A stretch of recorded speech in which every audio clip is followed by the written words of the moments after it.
Chewing gum চাবানোর পাশাপাশি জাকের আলী অনেকের উচিত চশমা ব্যবহার করা, কারণ তিনি আসলে বল চোখে দেখেন না।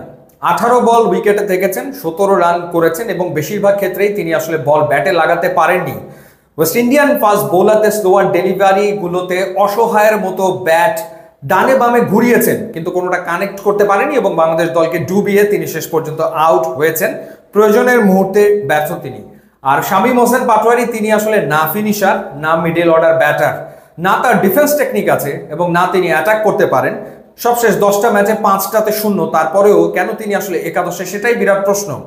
দোষ জাকের আলী অনেক কিংবা শামীম হোসেন পাটোয়ারির না, দোষ আসলে টিম ম্যানেজমেন্টের, যারা তাদেরকে একাদশে রেখেছে। ওয়েস্ট ইন্ডিজের বিপক্ষে জেতা ম্যাচ বাংলাদেশ হেরেছে। ওয়েস্ট ইন্ডিজ আপ্রাণ চেষ্টা করেছে বাংলাদেশকে ম্যাচ জেতানোর। বাংলাদেশের টপ মিডল অর্ডারের 4 জন ব্যাটসম্যান লাইভ পেয়েছে।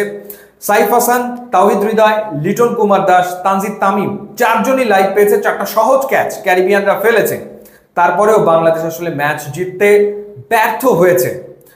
শেষ 10 ওভারে বাংলাদেশের রিকোয়ার্ড রান রেট ছিল 8.5, হাতে আছে 8 উইকেট এবং শেষ 5 ওভারে বাংলাদেশের দরকার 50 রান, হাতে আছে 7 উইকেট। সেই ম্যাচ বাংলাদেশ জিততে পারেনি, সেই ম্যাচ বাংলাদেশ হেরেছে 14 রানে এবং ওয়েস্ট ইন্ডিজের বিপক্ষে টি20 সিরিজ খুইয়েছে।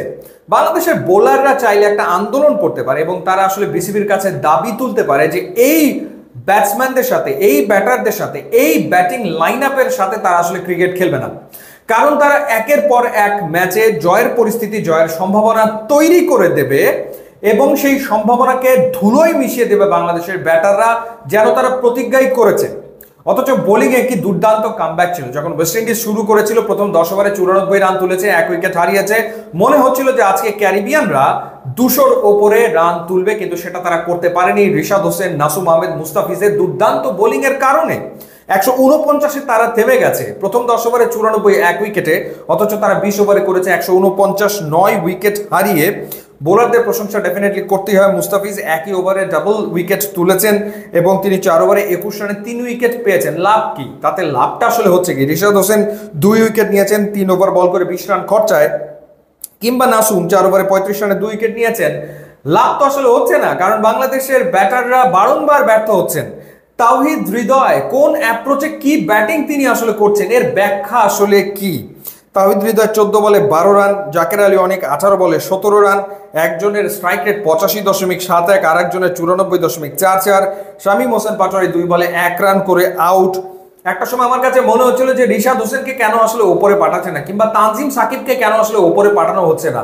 তারা ওপরে আসলে বরং বাংলাদেশের ম্যাচ জেতার সম্ভাবনা অনেকাংশে বেড়ে যায়। তানজিদ তামিম একাই যা রান করেছেন, 48 বলে 61, 3টা 4, 3টা 6 তিনি মেরেছেন। বাট তিনি যখন আউট হয়েছেন সেই সময় আউট হওয়াটা অপরাধ। তার উচিত ছিল ম্যাচটা জিতিয়ে তারপরে আসলে মাঠ ছাড়া, কিন্তু সেটা তিনি করতে ব্যর্থ হয়েছেন। সুতরাং এই পরাজয়ের ব্যর্থতার দায়ভার তানজিদ তামিমকে নিতেই হবে।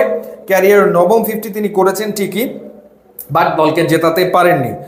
খুবই হতাশার পরিস্থিতি এবং টি20-র ব্যাটিং অর্ডার যে নতুন করে সাজাতে হবে কোনো সন্দেহের ব্যাপারে নাই, এবং স্পেশালি মিডল অর্ডারে ডেফিনেটলি নতুন কাউকে না কাউকে প্রয়োজন আসলে পড়বেই, কোনো সন্দেহ নাই। টি20 সিরিজ খুইয়েছে টাইগাররা। ইউটিউব, ইনস্টাগ্রাম লিঙ্ক দেওয়া আছে, আপনারা যোগ দিলে খুবই খুশি হবে। And thanks for watching.